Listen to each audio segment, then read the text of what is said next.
Isa na pa tayo ng bawang at sibuyas. Ginamit ko white onion, ano. Bango. Lagyan na ba natin ang ating hotdog? Isa-isa na konti. Then, lagyan na po natin ang ating chicken luncheon meat. Wala kasi akong chicken. Ayan, chicken luncheon meat. Sopas po yung ating lulutuin, ano? Ayan, ito yung ginamit ko, chicken luncheon meat. Pwede na yan. Then, maglagay na po tayo ng hot water. 1.5 liters. O, kahit 2 liters, pwede na ba kakasya?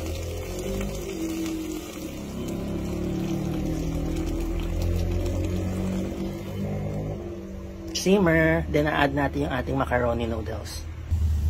Lagyan tayo ng chicken cubes. Lagyan na po tayo ng macaroni. No? Konti lang. No?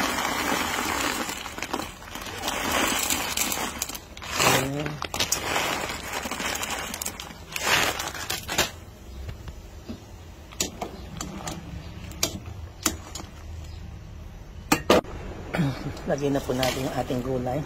Carrots, tsaka repolyo lang nandyan sa ref, ano? Kaya pwede na rin to. Look at the color. Then, meron akong celery. Lagyan ng celery. For added color and taste. Ayan. Simmer pa po ito mga 10 minutes. Yan.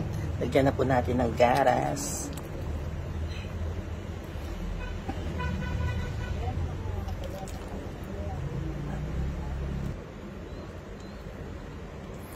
Maliit lang yung gatas ko dito, no? Kaya dalawang nilagay ko para creamy ang ating sopas. Yan. Ito na po yung sopas natin, ano? Yan. Tikman na po natin.